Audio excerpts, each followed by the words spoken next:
Hey guys, welcome back to Paranormal, more normal than we think. It's a pleasure and honor to bring to y'all today's guest, Tom Whitmore.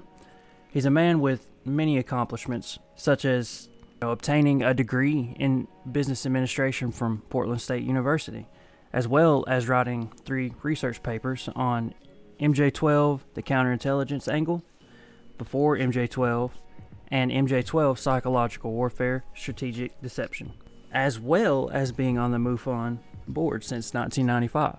Welcome, Tom Whitmore. How are you doing this morning? Thank you, Eric. I'm doing fine. I hope you're doing well, and thank you for having me on your show. I am just more than honored that you actually chose my show to show up on. Blows my mind, it really does. So, Tom, we're going to talk about a couple subjects, but the main one is going to basically be about MJ12. And I know MJ12 has such a broad spectrum when it comes to that subject. How long have you been researching MJ12? Would you say? Well, I became interested in the subject once I really started to get active in the UFO field, which is around 1990. The first batch of MJ12 documents became public in 1987, 88 area, and a huge controversy developed from that. So by the time I got interested, the controversy was raging. And when I first saw the so-called MJ12 documents, which comprised the Eisenhower, it was comprised of the Eisenhower briefing document, the Truman Forrestal memo, and the Cutler Twining memo. When I first saw those, my impression was that it must have something to do with espionage or intelligence work, and I can get into that more later. I did develop contacts in MUFON because, as you mentioned, I've had the privilege of serving on the MUFON board, and I've made contacts through that and through attending MUFON symposiums over the years. So one person that is a dear friend of mine is Robert Wood, and he and his son constructed a website known as the majesticdocuments.com, and they have most all of the pertinent documents on there. So I was aware of the so-called Psalm 1-01 manual because of Robert Wood, but off and on, I've kept up with the subject during that period of time up to almost the present. I was full-time employed and I was raising a family. But unfortunately, my wife passed away in 2017, and my daughter was grown and she moved away from home. So I was able to retire. So now I'm able to devote myself to this full time. And I'm so sorry to hear about that. It's such a tragedy to lose, especially someone so close to you like that. I couldn't imagine what I would do without my wife, so I'm very sorry. Well, thank you. And the only reason why I mention that is if I was still married, I don't know if I would be able to devote as much time to this. And I love my wife dearly and I miss her terribly. But with her gone and my daughter gone, I really can just, I can call the shots in Yes, terms sir. of time management. Yes, sir. I can understand that completely. I love my wife dearly as well. If it wasn't for her, I wouldn't be able to do this show because we've got a 2-year-old daughter and a 7-year-old son. Well, my 2-year-old's about to be 3, and it's just wild having them running through the house. And I remember when my daughter was 3 years old and I felt like we had a 3-year-old running the house. man. All right. So the Psalm 1 the Psalm 1-1.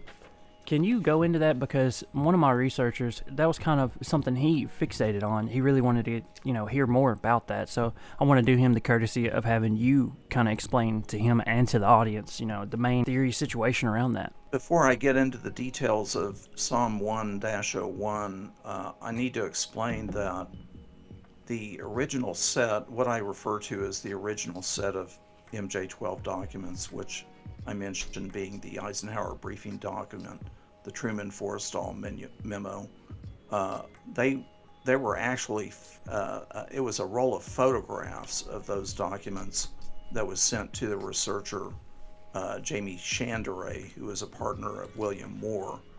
And William Moore was a very prominent researcher at the time, and he's really central to this whole MJ12 controversy. But then, I believe in the early 90s, another UFO researcher by the name of Don Berliner, who was fairly prominent in the field at the time, and he was serving on the Fund for UFO Research, he received a roll of film in the mail. And when they developed it, this was the so-called Psalm 1-01 manual. And I think Mr. Berliner was not that interested in pursuing it, and he turned it over to Robert Wood, who I mentioned earlier. Now, the Psalm 101 manual is actually a purported manual on crash recoveries, what recovery personnel are supposed to do when they handle the materials and maybe handle bodies, handle evidence. Now, the thing we have to realize about the MJ12 documents, and most all of them, is that, well, definitely with the first batch, it's almost certainly not authentic. Now, that's not to say it might not contain some useful information. And the same thing with the Psalm 101 manual. The document is problematic. It's fairly likely that it's not authentic. I know of one UFO investigator by the name of Jan Aldrich, and he had a career in the Army, and he went over the manual, and he pointed out a lot of things that are wrong with it. So the thing is, with these MJ12 documents, when they're scrutinized closely by people who know something about documentation, government documentation, security markings, and so on and so forth, when they take a close look at these, they find a lot of things wrong with them. So what you just touched on, so my friend, I'm not at liberty to really say what position or what agency he worked for, but he was in the military, and whenever he took a look at some of the documents on your blog, which I'm going to link in the description and probably also have appearing in the video, that way everyone can kind of just research. But whenever he was looking at those, he even said that they don't look legit, because it's something about top secret or classified. They all have a specific color on the documents at the top and the bottom. I'm not entirely sure, because of course I wasn't in the military, but he was saying that he was just very skeptical about the documents he was looking at. So the fact that there are some or most of them, or perhaps all of them, are phony leads to the question, who's creating these documents and why? Those are answers that I'm trying to get. Exactly. I agree, and it doesn't make sense as to why. Because if you were trying to cover up a, really any kind of like a crash SR-71 or really anything along the lines of that, why would you make up a phony document about crash retrieval? It doesn't make sense. So I can see exactly why you're researching. Really, have you gotten any closer? And I know I'm asking you broad questions. It's just my audience are more of the they're more of the everyman type, and I would hate for them to get lost in the acronyms and lost in the document names and all that stuff. I want them to be able to digest this just the same as I can. But have you gotten any closer to finding out why they would make a phony document like that? There are a number of reasons, really, and all I really have at this point are theories and conjecture. But there are indications that if you look at the espionage literature, or the literature about intelligence work and espionage and counterintelligence work, you'll find that the Soviet Union has a track record of creating phony documents and planting them in different places. So does the United States, particularly the CIA during the Cold War. And there was a lot of traffic going back and forth between the United States and the Soviet Union of forged phony documents. Now, why would they be doing that? Well, the reasons are often obscure, but they have a reason for doing that. Now, in the UFO field, we do have indications that at least during the 1980s, the Air Force Office of Special Investigations and possibly other agencies were monitoring the UFO groups and monitoring certain UFO participants. So the question is why? Now, during the 1980s, we were still very much in the Cold War, and it may be that the CIA had indications that the Soviets were or might approach people in the UFO field to try to get information.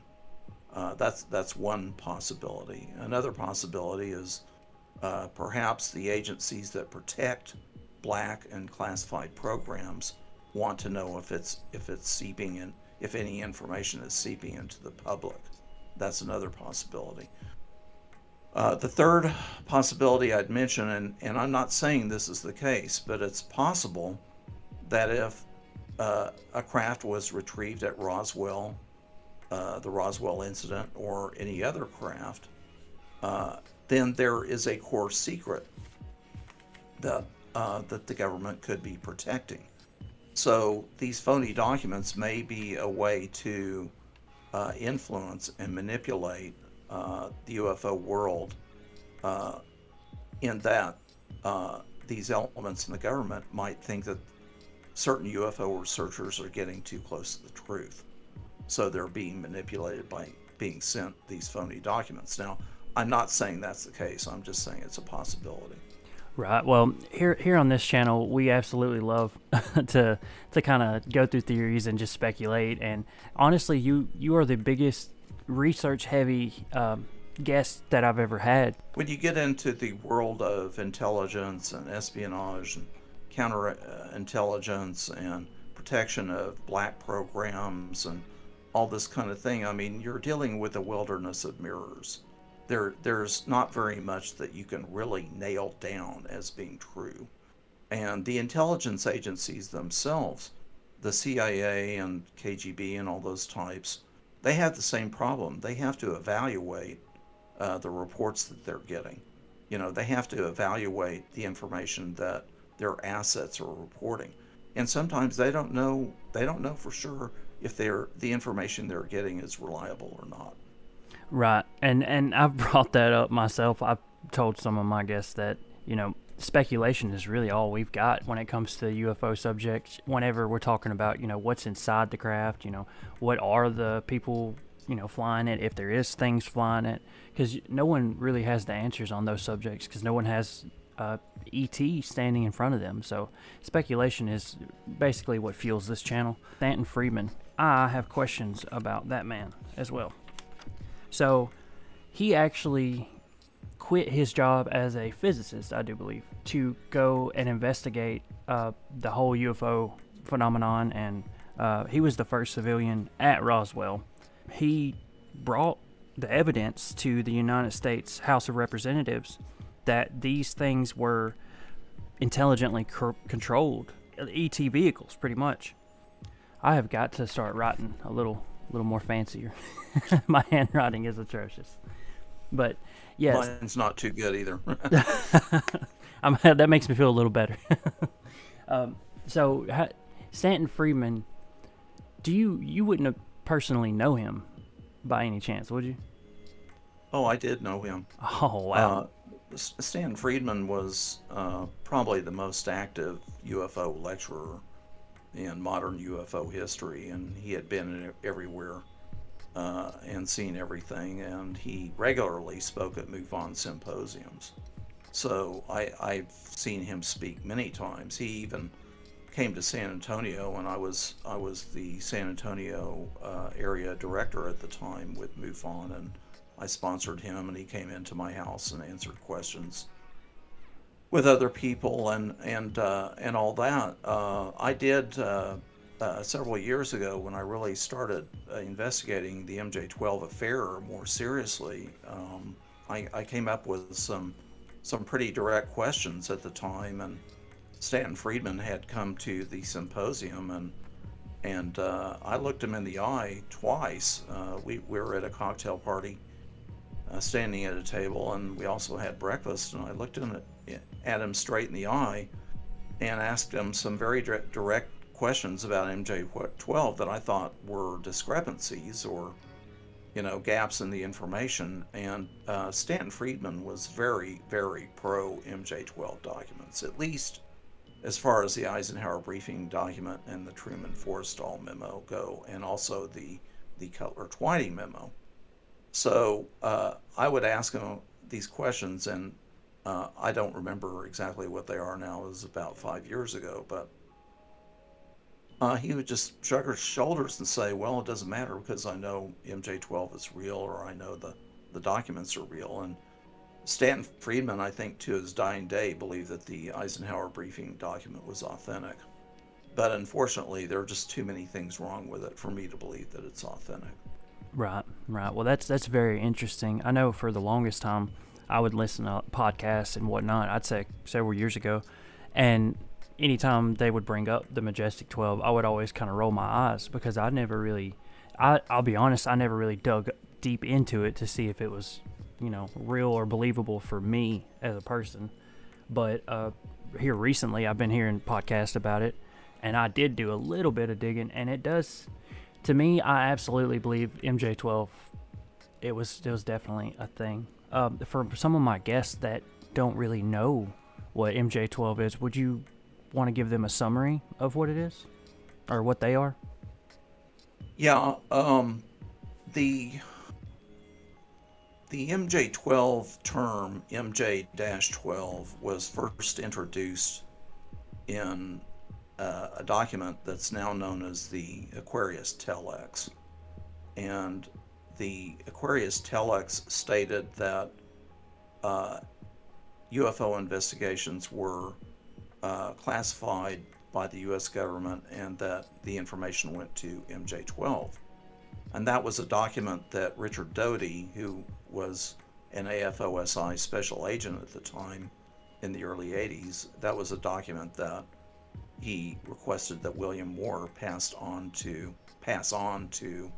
a UFO enthusiast by the name of Paul Benowitz. There was also a document that I call the Carter briefing document that mentioned MJ-12 and Majestic 12. So what happened was when Bill Moore received these documents on a roll of film, the Eisenhower briefing document referred to Majestic 12, in shorthand MJ-12.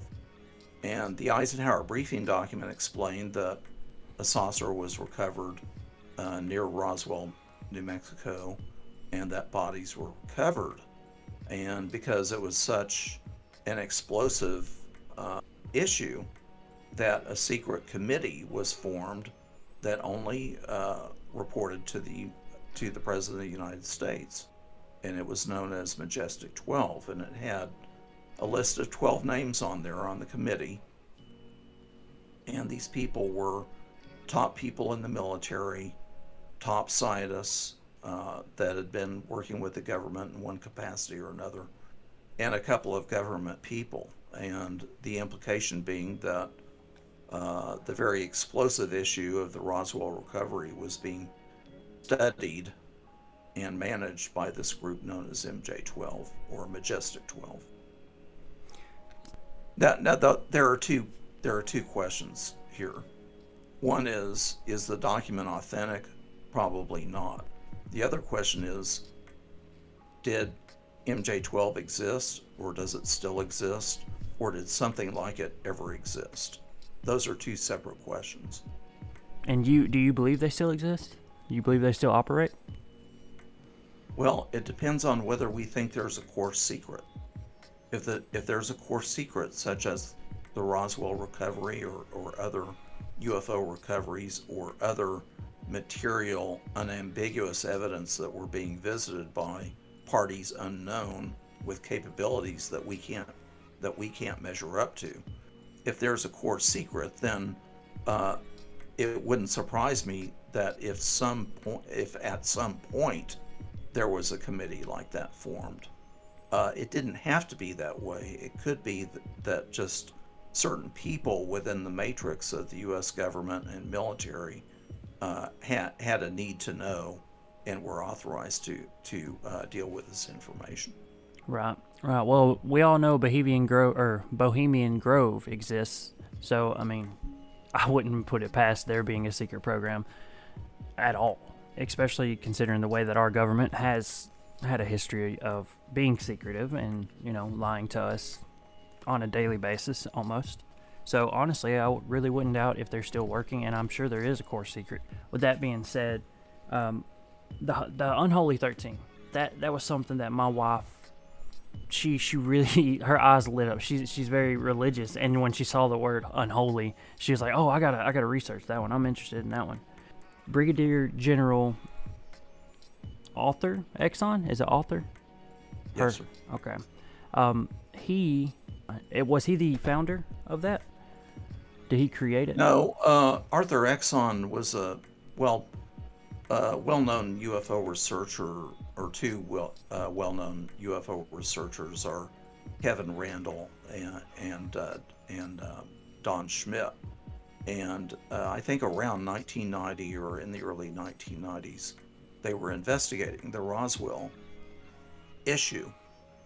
Somehow or another, they came upon this Arthur Exxon person who was a brigadier general, and I believe that he was either at Wright-Patterson at the time of the recovery, or he knew about some things, and he was either directly aware of materials that were received at Wright-Patterson, or he knew something about it, and he told Kevin Randall and Don Schmidt, who were at the time, and like I mentioned earlier, Eric, MJ-12 was a big controversial subject at the time, and I think they were inquiring of Arthur Exxon about that, and he said that he had always heard of it being the Unholy 13. Okay. Now, So they're one and the same, you think? well, that seems to be the implication, even though it could be different. But if you think about it, if you had MJ-12, 12 people on a list on a committee that only reported to the president, if you add the president to that, then you got 13. Yeah, that's a good point. That is a good point. He didn't give any names, but if you look at the top people in government and military in science world at the time, I mean, there are a lot of names you could come up with, besides just the ones on the MJ-12 list. But it wouldn't be hard to come up with 13 or 12 top names. Right. The Brigadier General Arthur Exxon, he became the base commander at Wright-Patterson Air Force in the 60s.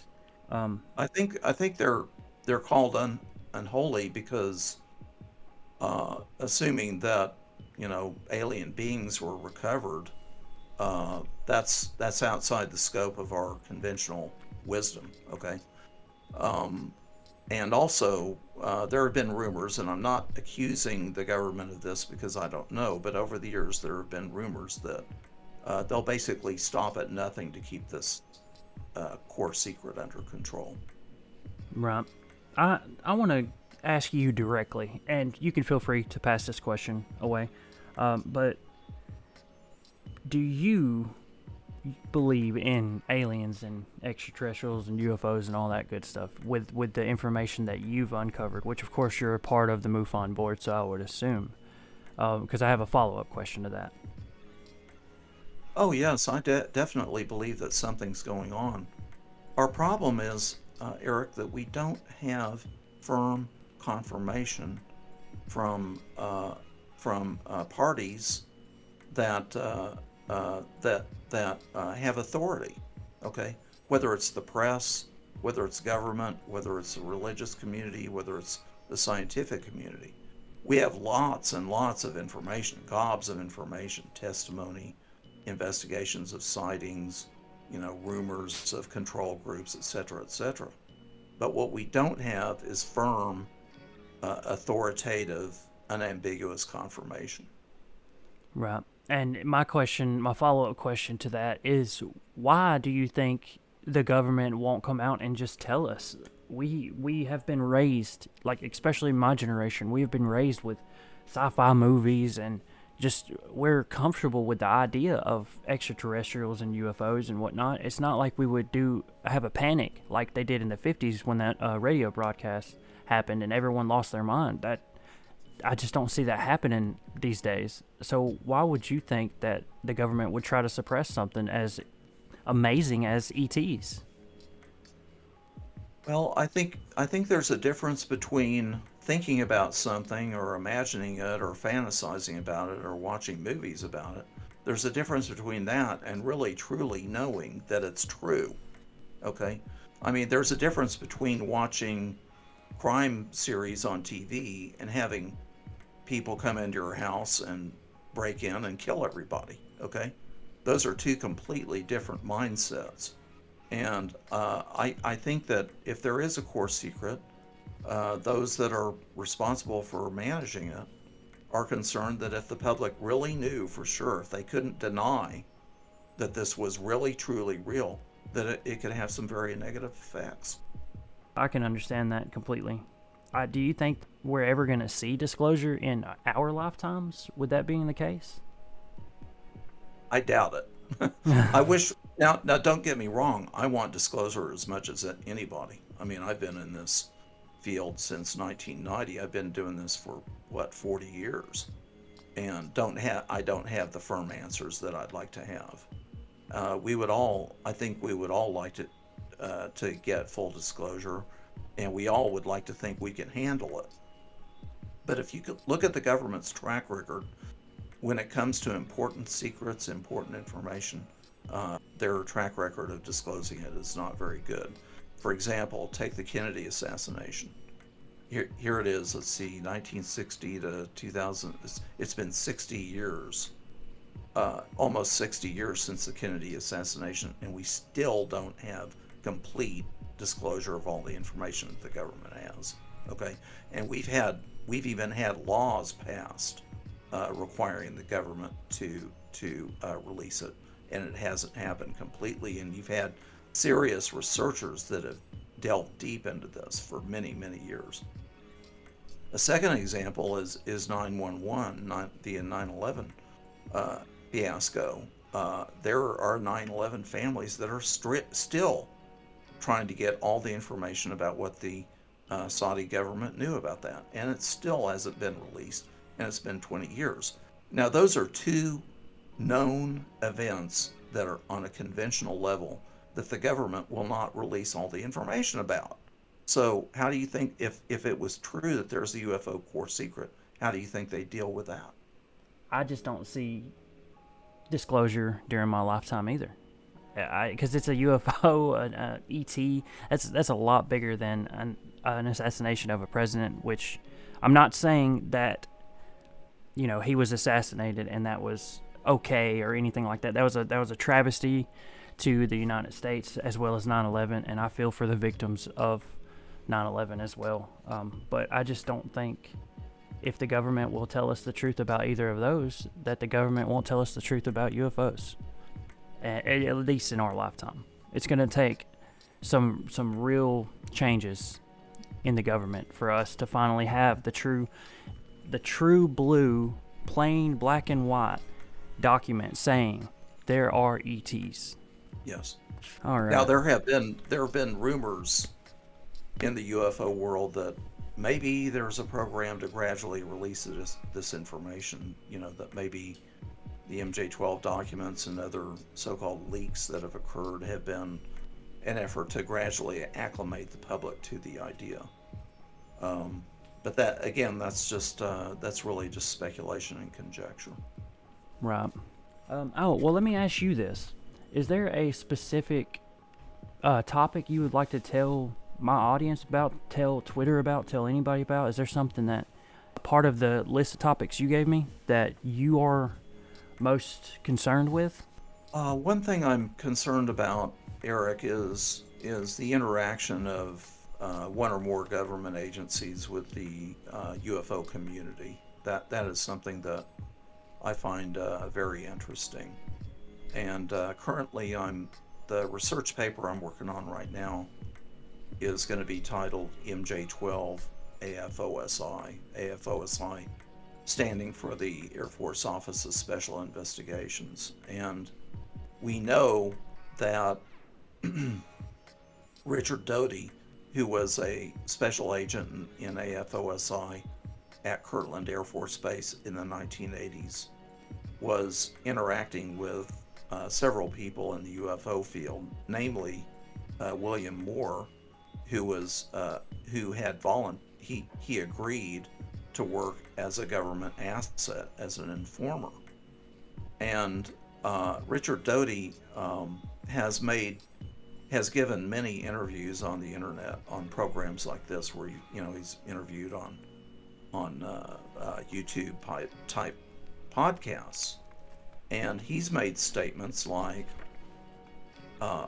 that he attended a meeting where they had, I think, over 100 agents in the room, and they were tasked with developing 3 or 4 contacts in the UFO field worldwide. Okay, but even if the United States is only half of that, then that amounts to possibly hundreds of contacts in the UFO field. And the question is, why? What is it that they want to know? That's something that I find very interesting. Another question I have is, Richard Doty has gone on these podcasts and made many, many claims, many of which are extremely interesting, but some of which are nearly unbelievable. But my question there is, why is Richard Doty the only AFOSI person, and he's not in the AFOSI anymore, but he was. Why is he the only person that's talking about this? As far as I know, there are no other government agents, from whatever agency, that are going out and publicly making the kinds of claims that Richard Doty has been making.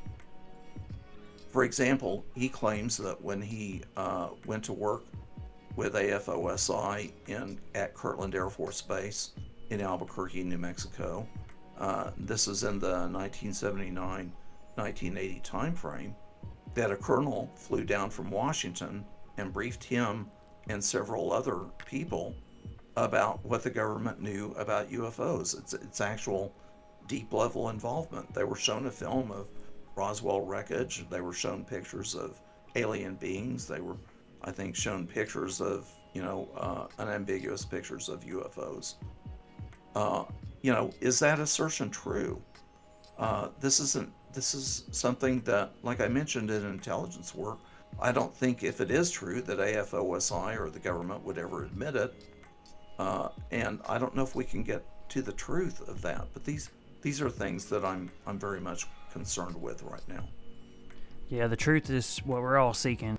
I'm sure Richard Doty, his claims, I don't know enough about the guy. I haven't really watched him. I haven't really researched him either.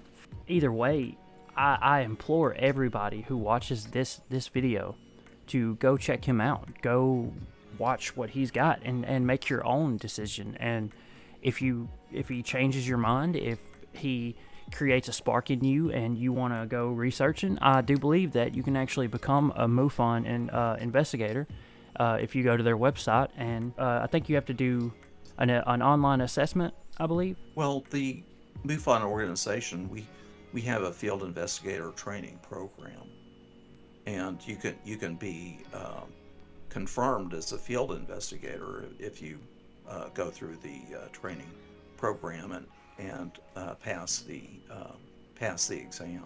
Let's take a shot at it. Try it, because the more we can get on this subject, the more investigators. I mean, could you imagine if MUFON just exploded even bigger than what they are now? The government would. I mean, the government already takes notice, but if it's even bigger, if we could get hundreds of thousands of people to join just all of a sudden, the government would have to take notice and be like, okay, these guys they're dead serious about wanting disclosure, wanting information. Go to their website, try to join, try to do the assessment. I mean, I would love to do it. I would love to be an investigator. That'd be interesting, but I don't know if I'm cut out for investigating. I'm not the best researcher, as y'all can tell. I mean, heck, I'm over here nervous as heck talking to him. No problem. No, it's well, you want to think about something like that because it costs a little bit of money. You need to get the field investigator's manual.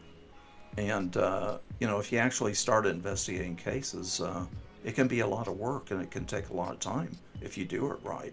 That's what we need. More people that take the time to actually research, and research a lot better than I have for this episode. I'm failing. I feel like I'm drowning over here because I'm faced with a real researcher, an actual researcher, and that it's a scary thing to have you on the other side of that screen, to be honest with you. It really is. But at the same time, it's incredibly humbling.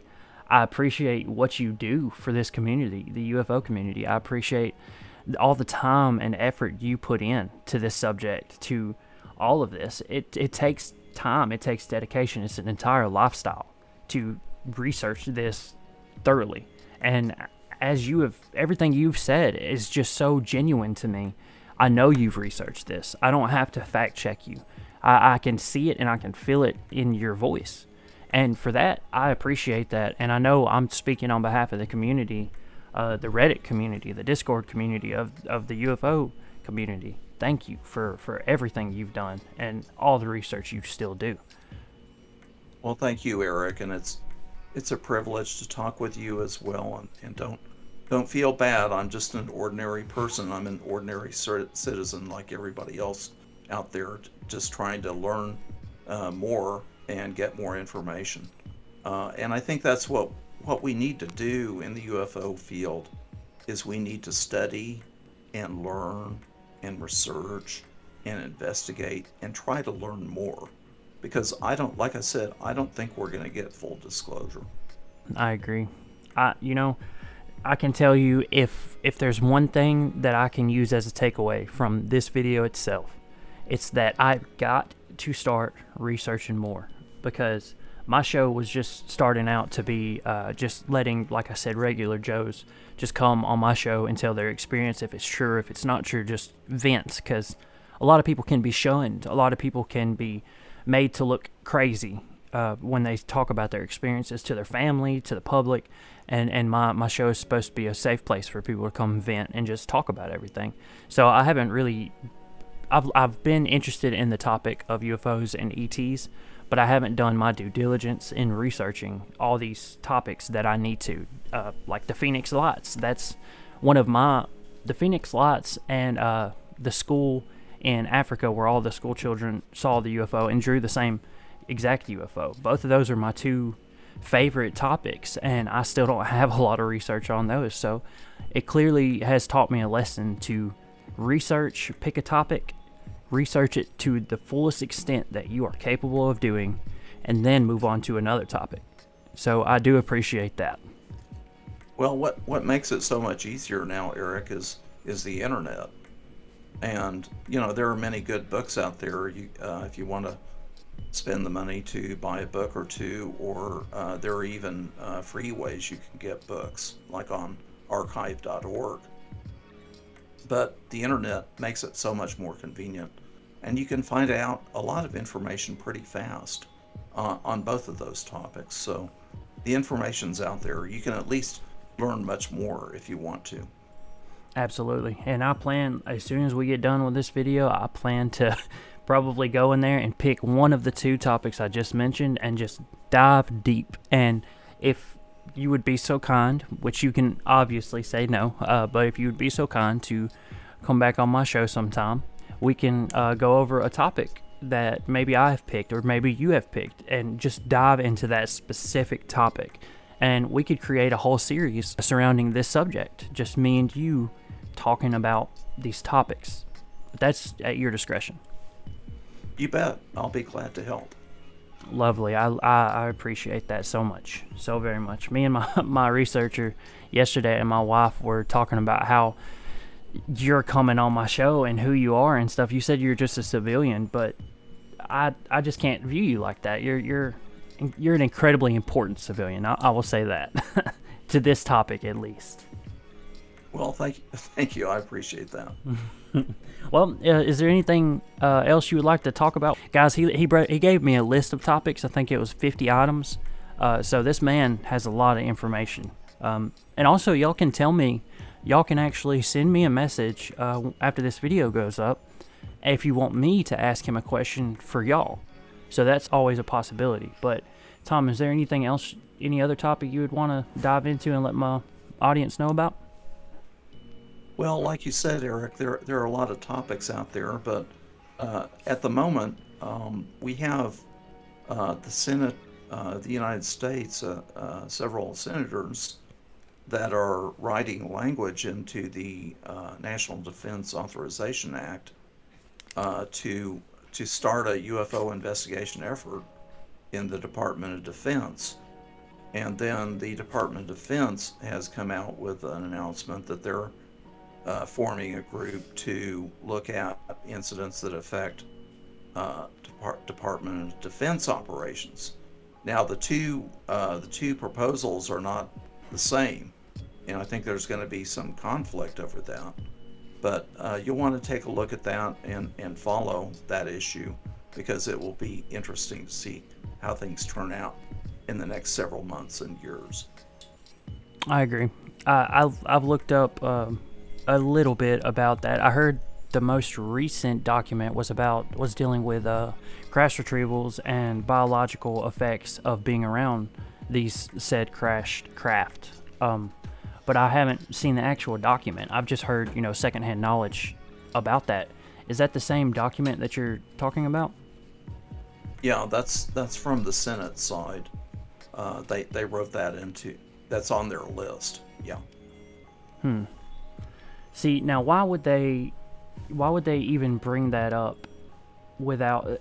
That's what confuses me. I get all these podcasts and stuff that talk about that, give updates on that document or those documents. Why would they have that if UFOs and ETs don't exist? Why would they have that protocol, or any protocol for that matter? Well, that's a good question. I think it's related, and we're kind of getting into the weeds a little bit here, but a book recently came out called Skinwalkers at the Pentagon, and it related an effort that was started by Senator Reid with a couple of other senators, and they provided some money for Robert Bigelow and Bigelow Aerospace to conduct a study of UFOs, which also included, to a certain extent, some study of the paranormal.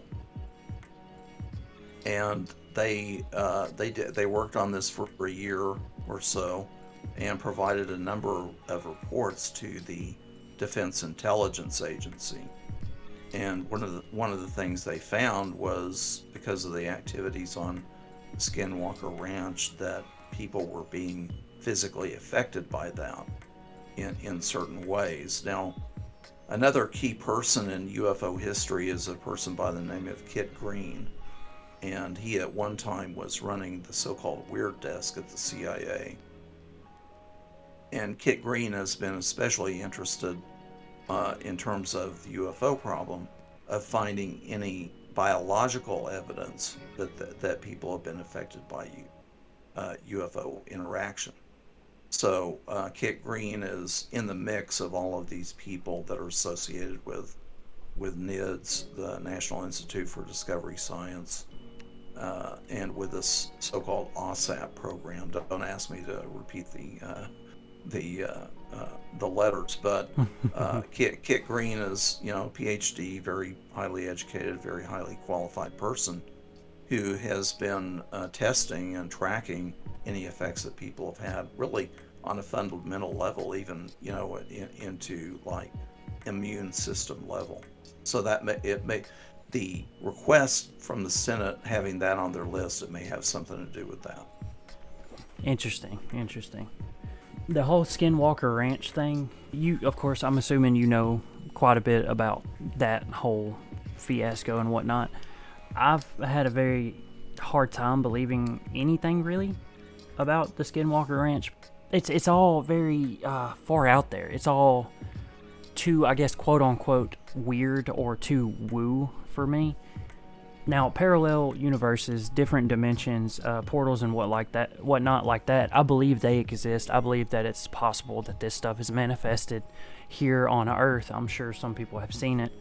It's just odd to me that it would all continuously happen. All of this paranormal, all of this, extraterrestrial activity, all of this would happen at one place in Utah.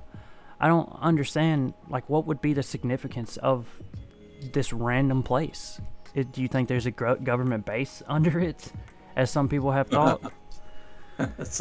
Well, who knows? But I just know that the people on Bigelow's scientific advisory board, he got some really highly qualified people.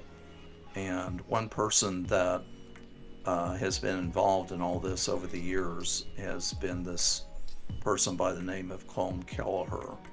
And I actually had a 1-hour conversation with him at a MUFON symposium many years ago. He probably doesn't remember who I am, but what I'm trying to say is I think he's a very credible person. He's very qualified. He's very level-headed.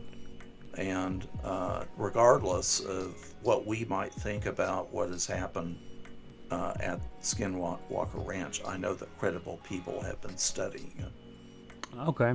Well, I do believe my next topic, if you would be so kind to join us again, I think instead of the Phoenix Lights or the school in Africa, I think I'm going to actually dig further into Skinwalker Ranch.